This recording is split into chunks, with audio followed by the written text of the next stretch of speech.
Welcome back to my channel. अस्सलाम वालेकुम friends, कैसे हैं आप सब? उम्मीद करती हूँ सब ठीक ठाक होंगे, खैर ऑफियत से होंगे। आज मेरे किचन में क्या बना है आपको दिखाती हूँ। यहाँ पर मैंने प्याज को फ्राई कर लिया है, बारीक कटी हुई प्याज।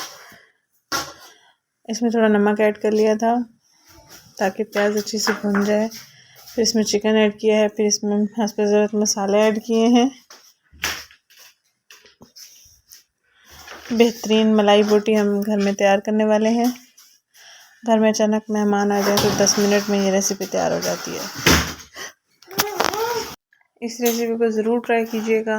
घर में कोई सब्ज़ी वगैरह पकी हो, बच्चे नहीं खाते हैं अक्सर, तो या हस्बैंड की फरमाइश हो जाती है, तो आप इस तरह का खाना बना सकते हैं और सबको खुश कर सकते हैं। चिकन अच्छे से फ्राई हो गया, मसाले भी इसमें अच्छे से फ्राई हो गए, तो हम इसमें टमाटर ऐड करेंगे। टमाटर प्यूरी भी ऐड कर सकते हैं, इसको आप ग्राइंड भी कर सकते हैं, क्रश भी कर सकते हैं, और इसका जूस बना के भी ऐड कर सकते हैं। टमाटर को पकाते रहना है हमने, ताकि अच्छे से ये सारे मसाले यकजा हो जाए, टमाटर भी अच्छे से पक जाए, प्याज भी अच्छे से पक जाए। मां कंपनी का कौरमा मसाला बहुत ही ज़बरदस्त है। 2 चम्मच के बराबर हम इसमें ऐड करेंगे।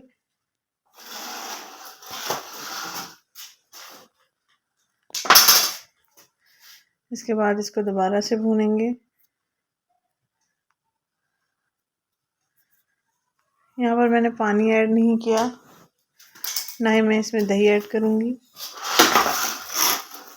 अच्छे से भुनाई कर लेने के बाद आपने इसमें क्रीम ऐड कर लेनी है, 3 चम्मच के बराबर, 3 खाने के चम्मच। उसके बाद इसको फिर से हल्की आंच पे भून लेना है।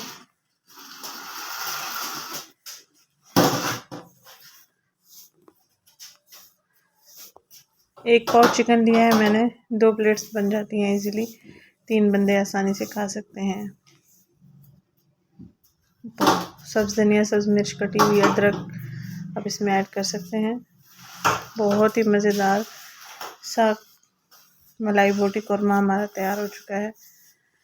ज़रूर ट्राई कीजिएगा। अगर अब तक आपने मेरा चैनल सब्सक्राइब नहीं किया तो मेरे चैनल को भी सब्सक्राइब कर दीजिएगा।